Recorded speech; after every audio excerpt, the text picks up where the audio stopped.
नमस्कार प्यारे साथियों, कैसे हैं सब आप। फिर से हाजिर हैं हम एक और नई वीडियो के साथ। स्वागत करता हूं मैं आपका आपके अपने YouTube चैनल श्री राम अध्ययन मंत्रा में। साथियों, कक्षा 10 NCERT हिंदी अध्याय 12 यशपाल के लेखक परिचय अर्थात जीवन परिचय पे हम अभिन्न चर्चा करेंगे। और इनका अध्याय कक्षा 10 में आया है लखनवी अंदाज। तो उससे पहले हम यशपाल के बारे में जान लेंगे तो बेहतर होगा। तो कुछ एक छोटी छोटी परंतु विशेष बातें एक उपन्यासकार के रूप में प्रसिद्ध रहे यशपाल के बारे में जान लेते हैं। तो शुरुआत करते हैं आज के वीडियो की। तो मित्रों, जैसा कि हम सदैव से करते आए हैं कि सबसे पहले जन्म, फिर निधन, माता पिता का नाम दिया है, गुरु का नाम दिया है या शिक्षा, तो वो लिखेंगे। उसके पश्चात उनकी रचनाएं कौन कौन सी हैं और उन रचनाओं में भी अलग अलग जो हिंदी की विधाएं हैं, उपन्यास, कहानी, नाटक इत्यादि को लिखेंगे। तो ऐसा नहीं है कि यशपाल अलग थे। 1903 में इनका जन्म हुआ फिरोज़पुर छावनी पंजाब में, और 1936 से ये साम्यवादी विचारधारा से जुड़ गए थे। इसके अलावा सुखदेव और भगत सिंह से भी इनकी मुलाकात हुई। इनके पिता हिमाचल प्रदेश में हमीरपुर में एक दुकान भी चलाते थे, और इनकी माता है वो अनाथालय में एक अध्यापिका के तौर पे कार्य करती थी, अध्यापिका थी। और सबसे मुख्य बात, इनका एक उपन्यास है झूठा सच, जो भारत विभाजन की त्रासदी का मार्मिक दस्तावेज कहलाता है। अगर आपको भारत विभाजन नहीं देखा है, अगर आपको जानना है तो झूठा सच आप पढ़ लीजिए, आपको सब स्पष्ट हो जाएगा। तो ठीक है, चर्चा करते हैं। अब सबसे पहले बात करते हैं जन्म की। साथियों, जन्म इनका हुआ 1903 ईस्वी। कहाँ? फिरोज़पुर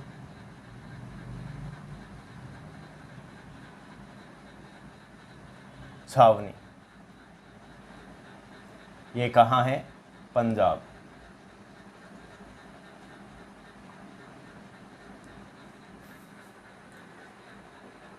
निधन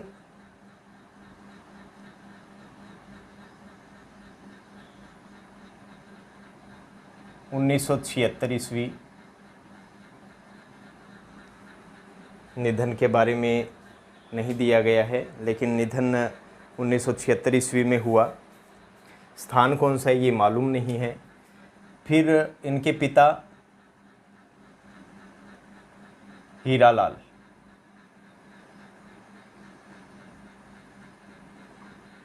ये हमीरपुर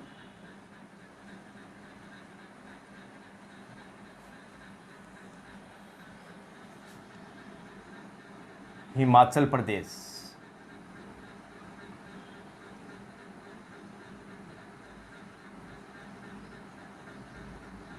दुकान चलाते थे।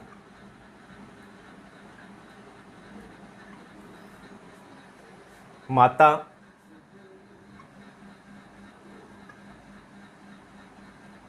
प्रेमा देवी,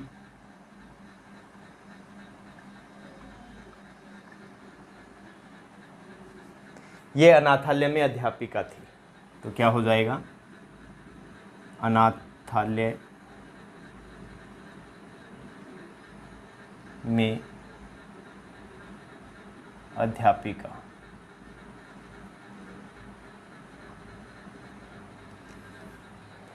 तो इनकी जो शिक्षा थी,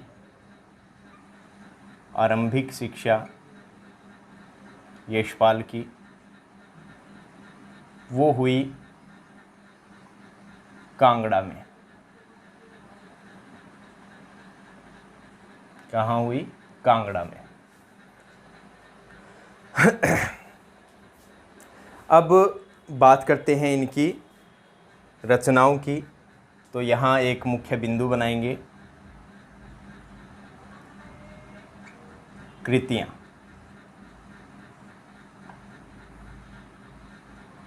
और कृतियों में सबसे पहले बात करेंगे किसकी?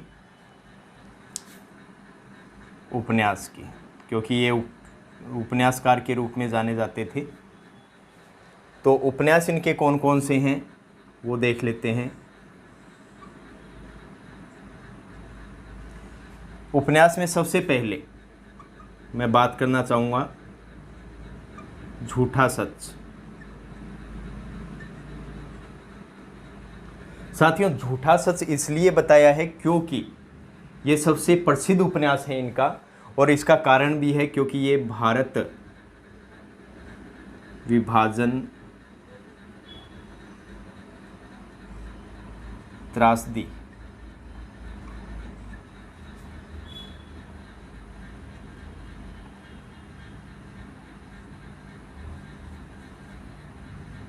पर आधारित।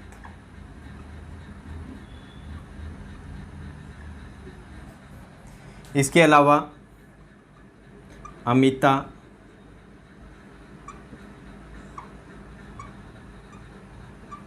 दिव्या,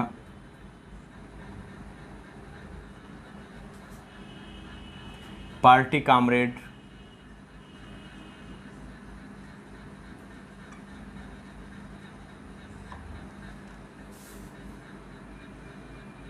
दादा कामरेड,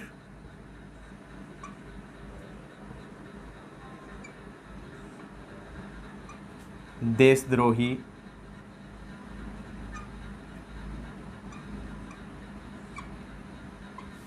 मेरी तेरी उसकी बात,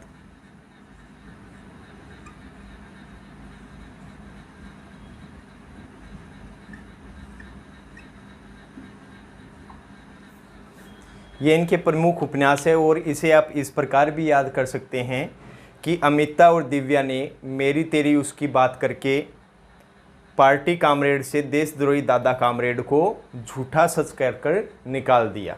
ऐसे आप याद कर सकते हो शॉर्ट ट्रिक में। फिर से एक बार बता देता हूँ कि अमिता और दिव्या ने मेरी तेरी उसकी बात करके पार्टी कामरेड से देशद्रोही दादा कामरेड को झूठा सच कहकर बाहर निकाल दिया। ये इनके उपन्यास हो गए। ठीक है, अब बात करते हैं निबंध संग्रह की। प्रमुख जो निबंध संग्रह हैं इनके, उनकी बात करते हैं।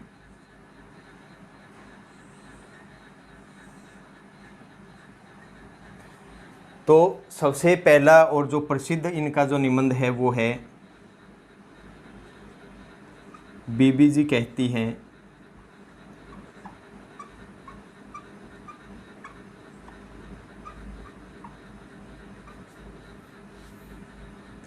मेरा चेहरा रोबीला है।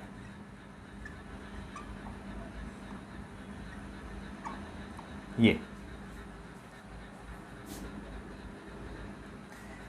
इसके अलावा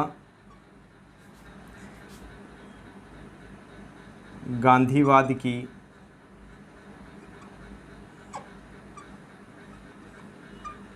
शव परीक्षा,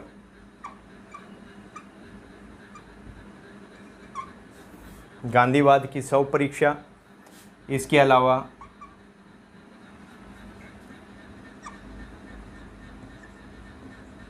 राम राज्य की कथा,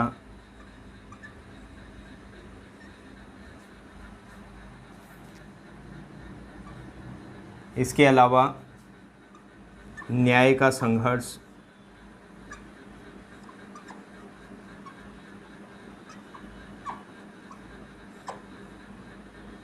और जग का मुजरा।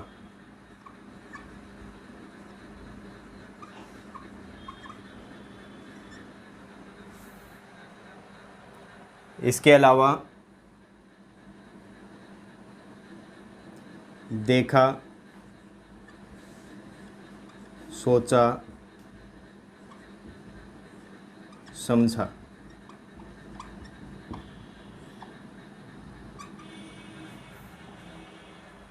बात बात में बात, बात बात में बात। इसके अलावा मार्क्सवाद,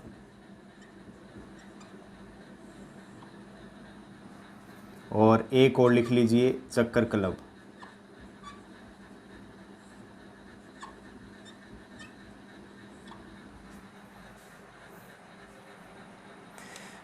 ये इनके क्या हो गए, निबंध संग्रह, ये हो गए उपन्यास। अब बात करेंगे इनके कहानी संग्रह पे। चलते हैं नेक्स्ट, इसको देख लिया होगा आपने। नेक्स्ट चर्चा करेंगे अब कहानी संग्रह पर।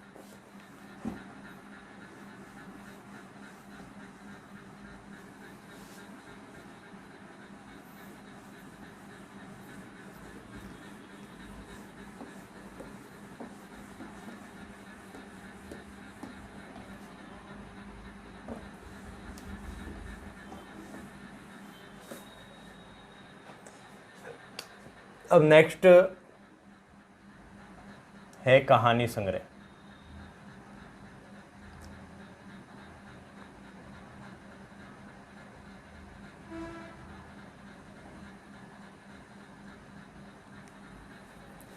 इसमें देखते हैं मुख्य मुख्य मुख्य तो इसमें है पिंजरे की उड़ान,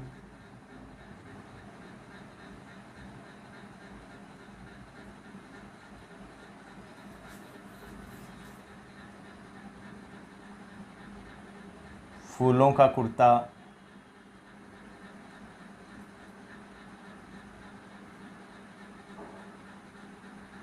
फूलों का कुर्ता, वादुलिया,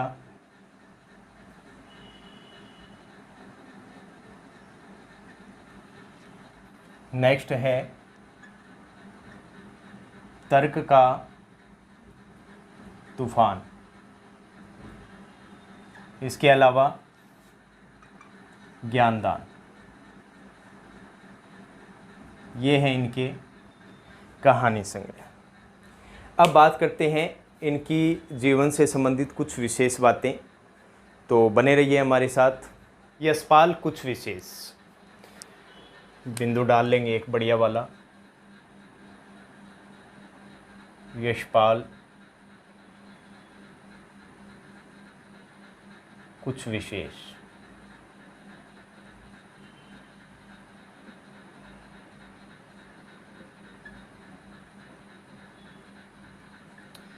तो मित्रों, सबसे पहले शिक्षा, यहाँ एक बिंदु लगा लेंगे बढ़िया वाला।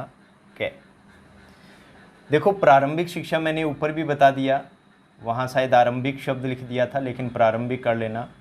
प्रारंभिक शिक्षा कांगड़ा तथा बाद में लाहौर के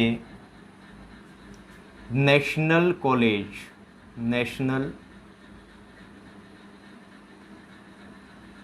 कॉलेज से बीए किया।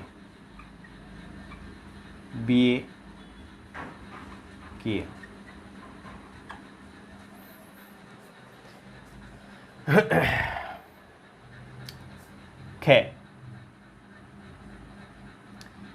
1936 में, साथियों कब, 1936 ईस्वी में, नहीं इससे पहले एक बिंदु और बता देता हूं।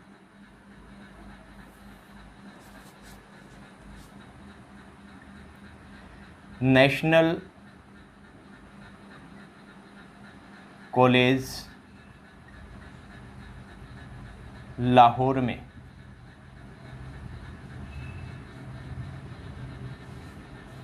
इनकी मुलाकात,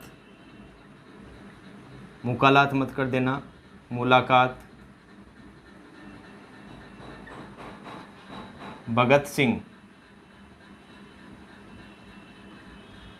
तथा सुखदेव से हुई।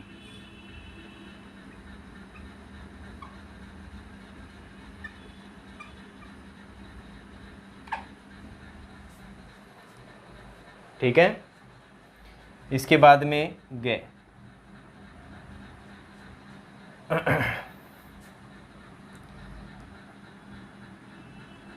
स्वाधीनता संग्राम की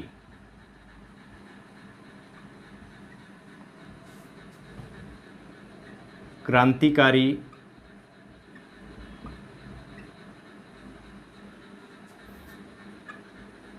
विचारधारा के कारण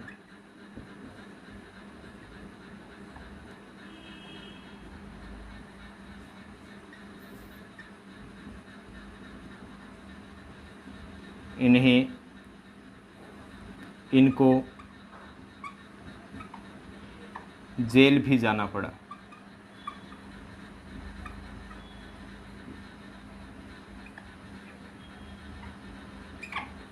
ये चीज़ आप याद रख लेना, ठीक है। तो स्वाधीनता संग्राम उस समय आपको पता ही है भाई, स्वतंत्रता के लिए जगह जगह क्रांतियां हो रही थी, और जब इनकी मुलाकात भगत सिंह और सुखदेव जी से भी हो गई थी तो इन्हें जेल भी जाना पड़ा था। है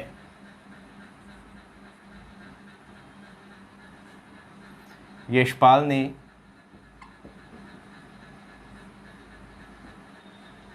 लखनऊ से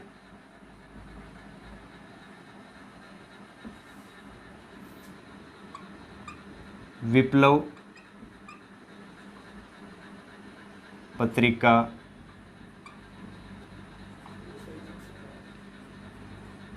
निकालना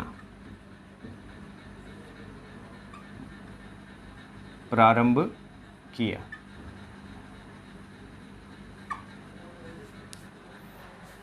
यशपाल ने लखनऊ से विप्लव पत्रिका को भी निकालना प्रारंभ कर दिया था। चलते हैं नेक्स्ट बिंदु पे। नेक्स्ट है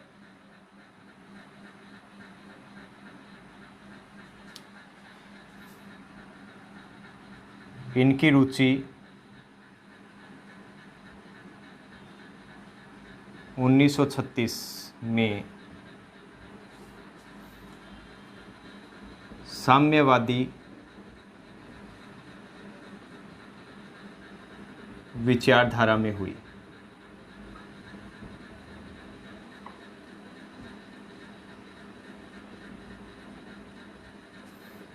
तथा 1952 में वियना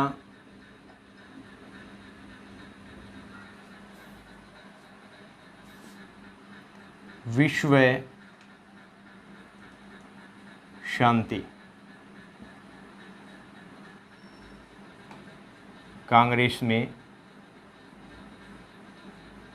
भाग लिया।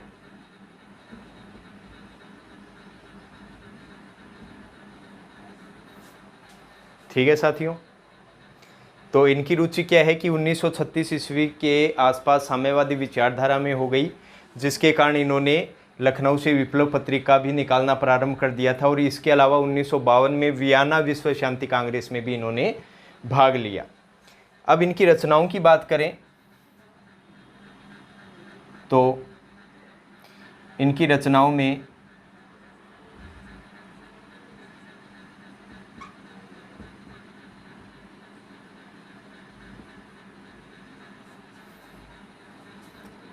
आम आदमी के सरोकारों की उपस्थिति है।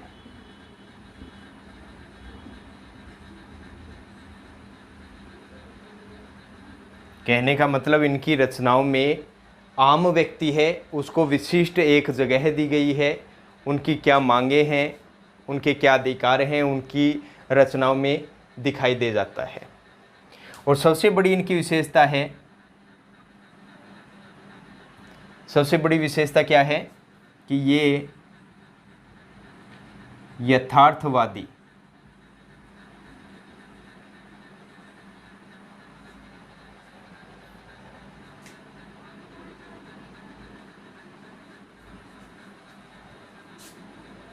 शैली के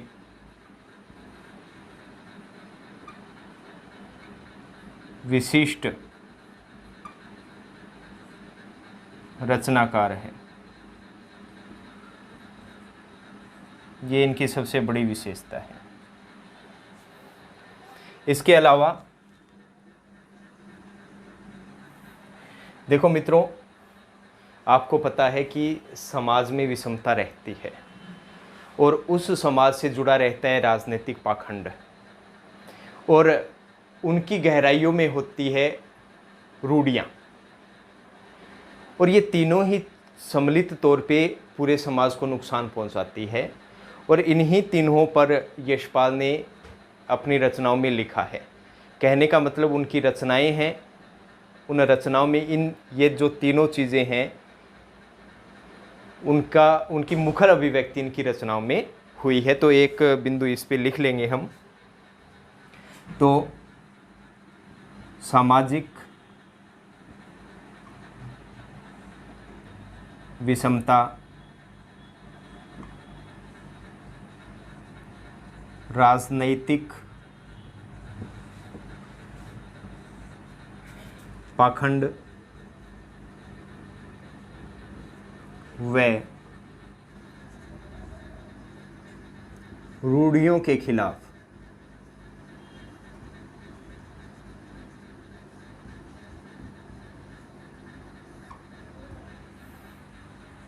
इनकी रचनाएं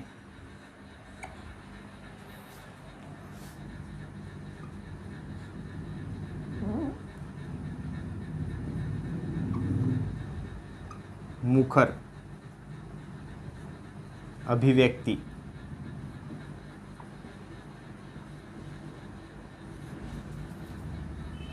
प्रस्तुत करती है।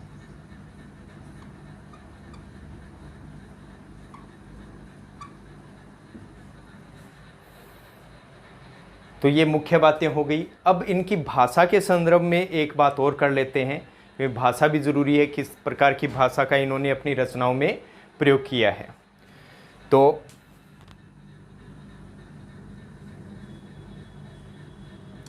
भाषा की स्वाभाविकता तथा सजीवता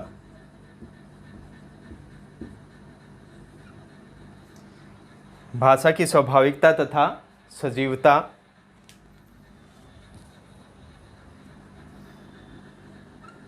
उनकी रचनागत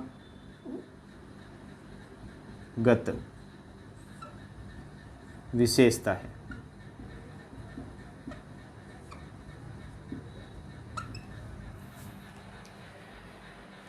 तो उनकी भाषा में एक स्वाभाविकता पाई जाती है, अर्थात समाज में रह रहे मनुष्यों को जो स्वभाव है, जिस प्रकार की भाषा का वो प्रयोग करते हैं, वही स्वाभाविकता इन्होंने अपनी रचनाओं में प्रयोग की है।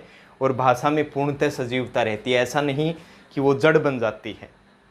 तो साथियों, ये है यशपाल जी का लेखक परिचय अर्थात जीवन परिचय। तो हम नेक्स्ट वीडियो में चर्चा करेंगे किस बारे में, इनके अध्याय कक्षा 10 NCERT में आए हुए लखनवी अंदाज के बारे में। तो उम्मीद है अच्छे से समझ में आया होगा।